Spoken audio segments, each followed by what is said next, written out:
what would you say is the difference between Cura Romana and fasting, or would you describe Cura? Because I do describe Cura Romana as a fast, because to me, if I'm eliminating a lot from my diet, I mean, they are very, very similar. In fact, what happens when people do fast is they move into a ketogenic state.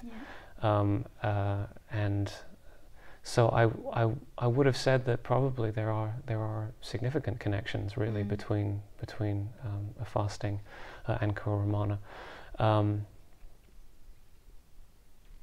to me, it's a fast. I mean, there's a lot. I think if you say fast to people, it just makes them want to run 1,000 miles. Yeah. But of course, more and more research has come out with doing things like intermittent fasting and things like that, where it's not long periods of time that do frighten people, whereas it's just a period that you set through the day where you have about 15 hours where you're just not eating, and that's very, very helpful. Yeah.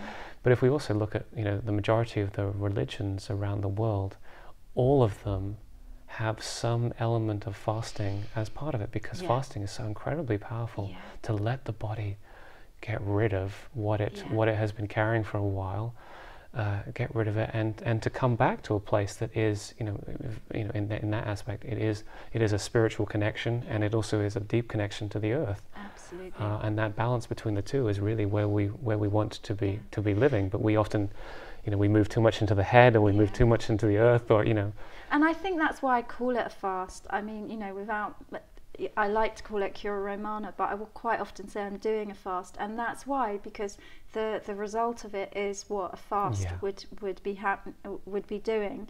But at the end of the day, I'm a mum, I'm working, and I need to do the kind of fast that I can still do and function. Yeah. And that's actually one of the things I love about Cura Romana, that I can feel that I can fast, but I can fit that in with my normal life, so long as I prepare for everything. Obviously the food needs to be exactly right.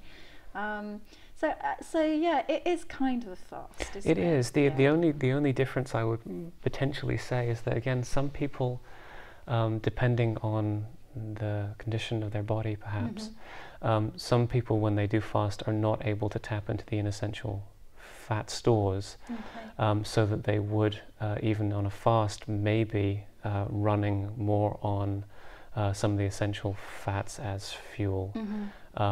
So that's the only thing that I would say would be a significant difference potentially. And again, depends on the person and whether or not they're able to make that metabolic shift with ease. So the spray is the all-important thing. The combination really, I mean, because we're having to restrict both the amount of protein, the amount of carbohydrates, and the amount of fats in order to allow the essential spray in combination to allow the body to make that metabolic shift. So because the body will turn, if you have too much protein, the body will turn protein into glucose.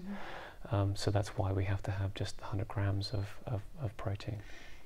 Hi everyone, this is Victoria, and hopefully you just really enjoyed that video and got lots of useful information. Please subscribe, press the button and subscribe to the Ixchel Therapies channel, because there's going to be lots more interesting videos coming relating to nutrition or movement or body work, and also videos about the way we think, meditation, beliefs, all kinds of things. So basically a whole bunch of stuff relating to how we feel and what can help us feel better.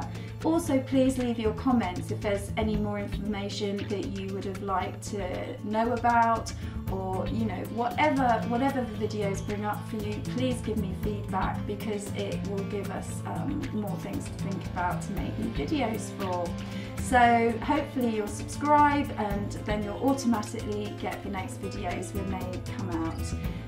So until next time, thank you for watching, and see you again soon.